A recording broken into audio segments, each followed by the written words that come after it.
जब अमरनाथ के गुफा में रात को लगाए गए सीसीटीवी कैमरे, उसके बाद जो हुआ वह देखकर आपका दिल दहल जाएगा।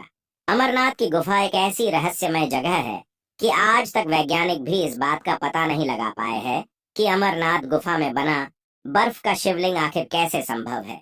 हर साल अमरनाथ मंदिर केवल 2 महीने के लिए ही खुलता है और बाकी पूरे साल बंद रहता है।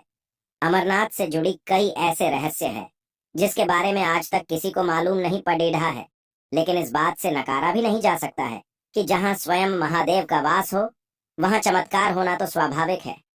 आज यह घटना कुछ ऐसे ही रहस्यमय चीजों से जुड़ी हुई है जिसे सुनकर आप भी चौंक जाएंगे। 2 महीने के लिए अमरनाथ का मंदिर खुलता है, बाकी के 10 महीने बंद रहना, इसका रहस्य आज तक कोई नहीं जान पाया है। आखिर अमरनाथ में शिवलिंग बर्फ से कैसे बना है, यह तो स्वयं महादेव ही जानते हैं। महादेव की ही लीला है कि हमें अमरनाथ के बर्फ के बने शिवलिंग के दर्शन हो पाते हैं।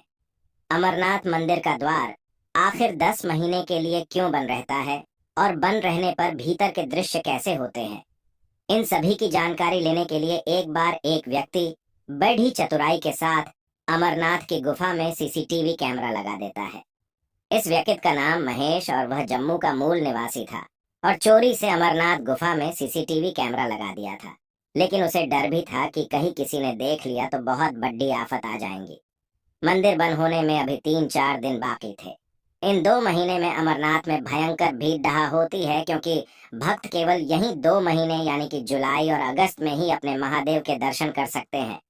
देखते ही देखते मंदिर का द्वार बंद होने का समय आ गया था और आज आखिरी दिन था कि जब ही सभी भक्तों और श्रद्धालुओं अपने बाबा अमरनाथ के दर्शन कर पाते और मंदिर का द्वार बंद हो जाता। मंदिर के पास ही कई साधु ध्यान में लिप्त होकर अपनी साधना करते रहते हैं। उनमें से एक साधु आखिरी दिन बाबा अमरनाथ की गुफा में चले गए। महेश बैठे बैठे इन सभी घटनाओं को होते हुए देख रहा था। मंदिर का दरवाजा बंद करने का समय हो गया था। सभी श्रद्धालु दर्शन करके वापस लौट रहे थे, लेकिन जो साधु बाबा अमरनाथ के मंदिर में गए थे वह नहीं लौटे और मंदिर का द्वार बंद हो गया।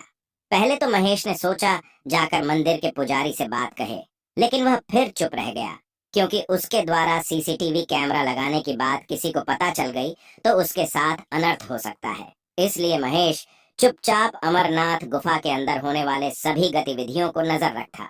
मंदिर के द्वार बंद होने के करीबन 6 दिन बाद महेश साधु को दोबारा देखा। साधु महादेव के शिवलिंग के ठीक पास में बैठे ध्यान कर रहे थे, लगातार ध्यान में मग्न थे। करीबन 1 हफ्ते के बाद महेश ने गौर किया कि साधु जो कि ध्यान में मग्न थे, उनका शरीर धीरे धीरे कम होते जा रहा है। महेश ने सोचा कि कुछ नहीं, खाने पीने के कारण साधु कमजोर होते जा रहे हैं और इसलिए शायद उसका शरीर कम नजर आ रहा है। कई महीनों तक यही दृश्य नजर आया और फिर करीबन 3 महीने के बाद महेश ने गौर किया कि ध्यान में बैठे साधु के पैर गायब हो चुके हैं और इन्हें देखकर लग रहा था कि वह हवा में बैठे हुए हैं। महेश यह दृश्य देखकर चौंक उसके समझ के बाहर था कि यह कैसे संभव है कि एक साधु जो कि ध्यान में मग्न थे, उनके पैर कैसे गायब हो गया। वह अत्यंत परेशान होने लगा और फिर करीबन 6 महीने के बाद उसने देखा कि साधु के हाथ भी गायब हो गए थे। इन दृश्यों को देखकर महेश इतना परेशान हो गया कि वह बीमार रहने लगा। देखते ही देखते 1 साल पूरे होने वाले थे और अब 10 दिनों में फिर एक बार अमरनाथ का मंदिर खुलने वाला था। तब उस वक्त महेश ने गौर किया कि जो साधु पिछले 1 साल से ध्यान में बैठे हुए थे, वह अब धीरे धीरे कर गायब हो गए हैं। हैरान परेशान होकर महेश मंदिर के पुजारियों के पास गया और उन्हें सभी बातें सच सच बताई। तब पुजारी ने उन्हें महेश को बताया कि यह साधु कोई आम साधु नहीं है, इस धरती पर महादेव के रूप में है और यह साधु महादेव के ध्यान के द्वारा लुप्त हो चुके हैं और सिद्ध अवस्था के रूप में पहुंच चुके हैं कि जहां उन्हें मनुष्य जीवन से कोई वास्ता नहीं है, केवल वह और उनके महादेव वहां रहते हैं। यह बात सुनकर महेश मंत्रमुग्ध हो गया।